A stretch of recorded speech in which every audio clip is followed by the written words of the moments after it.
How many hours are you paid to work each week? How many hours do you actually work each week? How many hours are you overworking every single week? When you overwork, it takes time and energy away from other things that you want to do for yourself or with family or friends. Remember, you are replaceable in your work, no matter how overfull your task list is. But you're not easily replaceable with your family and your friends.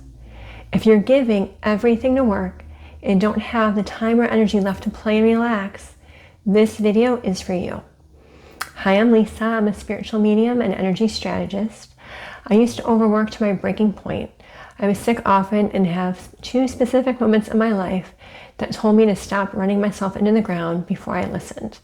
Now I call myself a balanced high performer, and I work with other high performers to help them create a life that they love outside of work. So let's dig in. So the first thing you want to do, you want to create a work schedule and stick to it.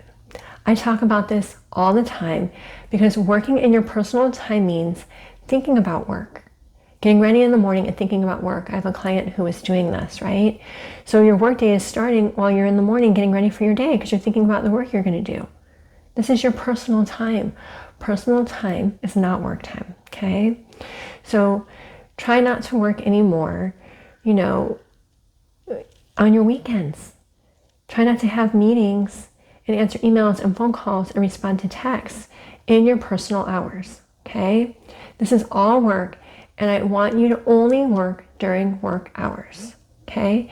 So if you work for a company and they say you get paid for 40 hours a week, which probably really means 50, don't work 80 hours a week, okay?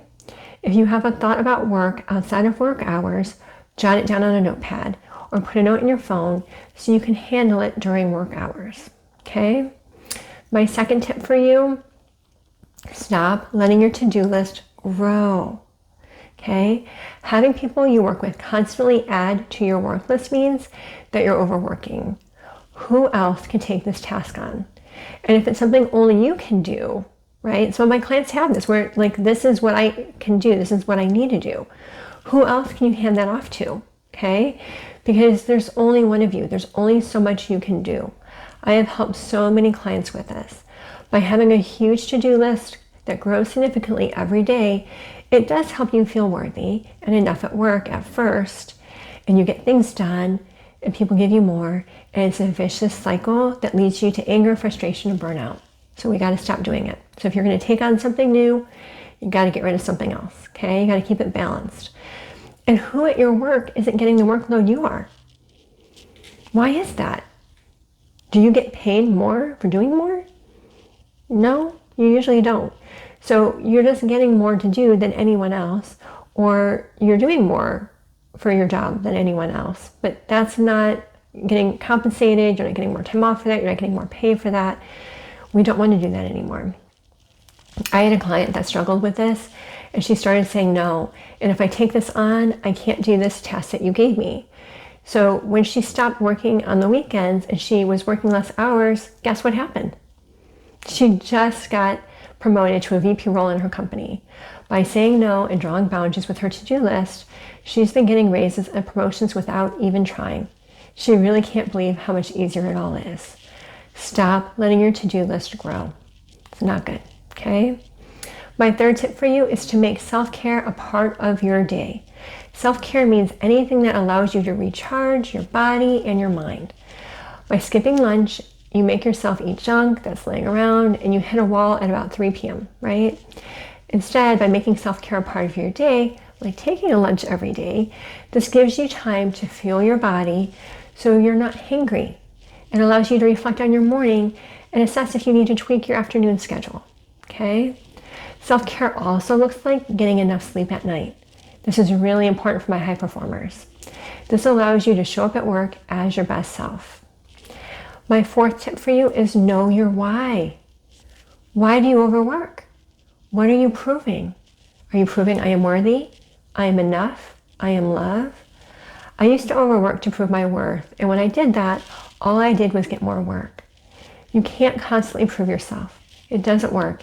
And people typically take advantage of that, right? They're not like, oh, wow, look at her. She's really good. They're like, oh, she likes to work. She'll do this. I'll just keep giving it to her, right? Instead, ask yourself, why do I want to take on this task? Does this make sense with my job, with my role, with my salary? And if you do take it on, as we just discussed in the last tip, what do you take off your plate? And my 5th tip for you, start doing hobbies that bring you joy.